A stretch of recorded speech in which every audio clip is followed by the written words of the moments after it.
Hey Megan, what's up? It is Wednesday! Hump day! Yay! Happy hump day!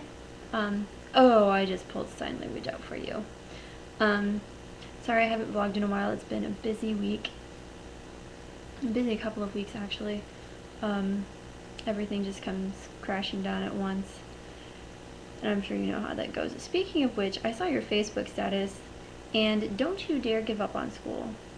Alright? You are smart, intelligent, you know what you want, you know what you're doing. Just don't give up. I know money can be an issue. And, I mean, if your education takes longer than whatever allotted amount of years, I mean, so take a semester off. Go work for a little while and then come back. You know, it's not that big of a deal. A lot of people do it. I took a year off before I went to school. You know, and you want, I know you want an education. So, be cool. Stay in school. Or at least make money and then go back to school. So yeah, as to the reason why I haven't vlogged you in a while, first of all, I'm sorry about the poor lighting.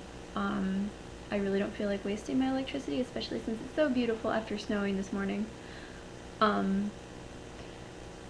But I've been reading this book. It's called 1,000 Acres, and it's by, I think it's Jane Smiley. Let me preface by saying that this book, this author, based this book off of King Lear by Shakespeare. If you don't know King Lear was an asshole who divided his kingdom up into 3 parts between his 3 children and pitted them against each other. Yeah. Pitted them against each other, and it was off. Yeah, anyway. He was an asshole. King Lear was an asshole. He's also a fictional character. That reminded me of the football game. Anyway, I digress. So, it's a long book, first of all, which, don't get me wrong, is okay, but come on now, I have other things to do.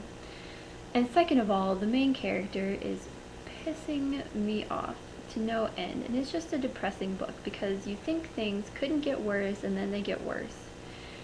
And then, since it's based off of King Lear, obviously the father is an asshole. And it's based in Iowa.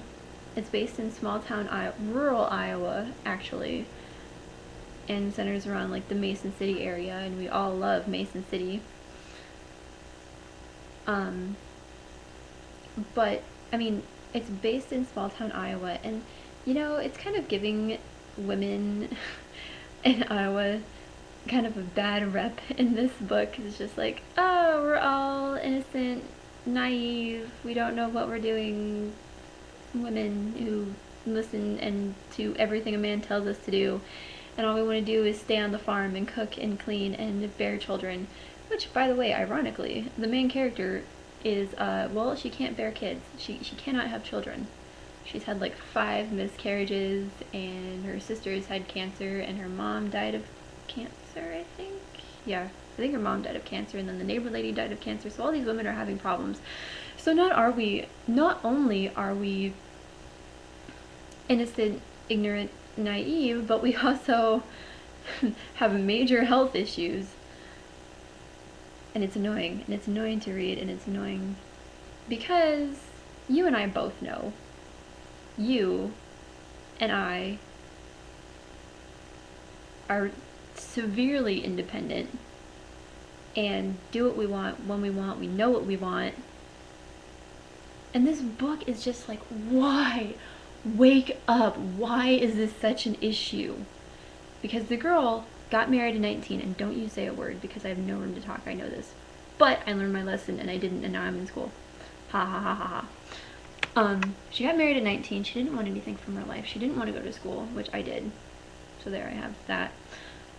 And she tried 5 times to get pregnant. 3 of the times her husband knew about, and the other 2 times her husband didn't know about it because she made it her personal goal to get pregnant so that she could be like, oh, surprise, we have a kid now, or I'm pregnant because I didn't use any contraceptives. And surprise, which granted, okay, that might make the guy happy, but still it's just kind of like, wouldn't you tell your husband this? It seems like it's kind of important. Just saying. So anyway, so that's that book. So if you ever want to be really pissed off and depressed, A Thousand Acres by Jane Smiley, that's the way to go. Yeah. Oh, and I have a sign language project about Mary Poppins, so I have to tell a story. I have to tell the story of Mary Poppins in 4 minutes in sign language. I haven't started that yet. I should probably get on that. And I have to register for classes for next semester, so I should probably get on that too. But that's my rant about rural Iowa and the depiction that Iowa has. Not only that, okay, so that's the one book that we'll be reading, or will have read by the end of the semester, 5 or 6 books, all based off of rural Iowa. And it's not a pretty picture. Needless to say, it is not the most beautiful picture in the world. It saddens me quite a bit, and it also makes me want to leave, if that makes any sense. It's frustrating, because I know all about rural Iowa, and rural Iowa is not fun. It's just not, well, according to me. And I would never want to, because everybody knows everybody's business. I don't need everybody knowing my business. I have trouble knowing my own business. It's too much for me to know my own business. I'm tired of knowing my own business. Somebody else needs to know. Well, you know what? I think, just never mind. Never mind. I don't know where I'm going with this. I saw a path, and I went for it. And there was no turning back. So I just kind of decided to fall on the ground, flounder, and die on that path that I decided to take. Anyway, Megan, I love you, and I can't wait to see you.